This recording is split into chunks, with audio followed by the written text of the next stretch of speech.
Welcome back mga ka-woods. Umuwi nga pala kami sa Quezon. So normally every year umuwi talaga kami ng Quezon pagka ganitong All Souls Day and All Saints Day. So yan yung regularly umuwi talaga ako pagka ganitong season.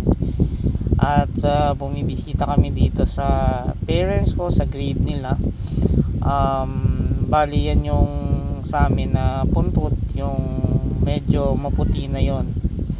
So kasama ko dito yung mga anak ko. So yung anak kong babae, yung katabi ko sa upuan. At yung kaninang nandun sa unahan ay yun yung anak kong lalaki. So medyo kasi mainit, that's why nakakita kami dito ng space, no? May upuan din kasi dito. So dito muna kami naupo pansamantala habang nagbuhay kami ng kandila, no? Makwento ko nga rin pala, no, na bago kami napunta dito ay dumaan kami dun sa puntod ng dalawang uncle ko, no? Unfortunately, hindi nalinis yung puntod nila, no? Parang every year na pumupunta ako dito ay dumadaan din ako sa kanila, naglalagay din ako ng kandila doon. Bali yun ay mas panganay sa father ko, no? Yun yung dalawang uncle ko na yung mga anak nila ay nasa Laguna, while yung isang asawa nung isang uncle ko doon ay nandito naman. I think nandito yun sa Pitogo, kaya lang parang wala kasing dumadalaw doon. Kaya every time na ganitong Todos Los Santos ay naglalagay ako ng kandila doon sa kanila kasi sobrang dumi. Hindi rin napipinturahan, hindi rin natatanggalan ng dumi. Walang naglilinis actually, no? Walang naglilinis doon sa puntod nila. At parang walang dumadalaw. Parang isang beses ko lang nakita yata yun na nagkabulaklak doon sa kanila at nagkaroon ng kandila. Medyo malayo na rin kasi yung mga anak nun. So nasa Laguna. Even yung mga pamangkin na close sa kanila ay nasa Laguna din. So halos wala. Parang 2-3 years ago na wala ako nakikitang naglilinis nung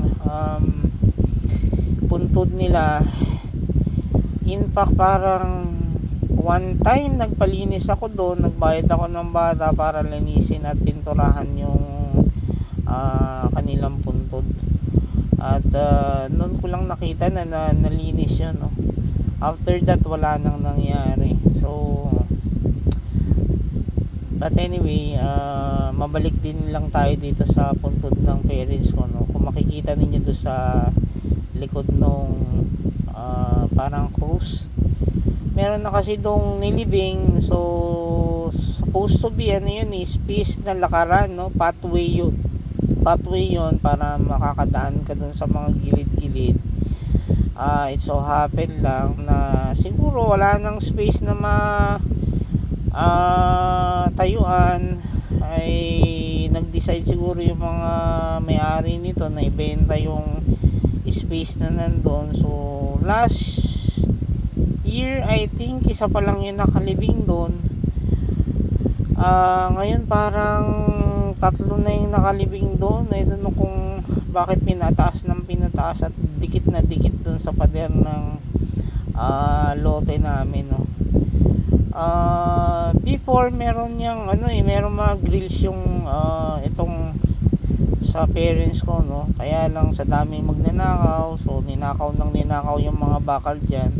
In fact, meron yang door din na pang gate, ninakaw din yun. So marami magnanakaw, kaya we decided na hindi na lang ibalik, kaya na lang na ganyan, no?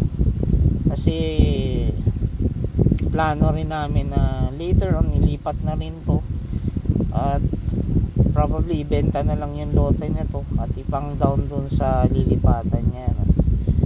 So yan, sobrang init, kaya dito na lang kami nagstay sa kalapit niya dahil may upuan naman dito.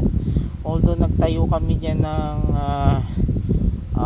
naglagay kami diyan ng kandila. So nagsindi kami at habang hinantay naming maubos ay dito na lang muna kami naupo. So yun lang na muna at goodbye na lang sa inyo. Thank you.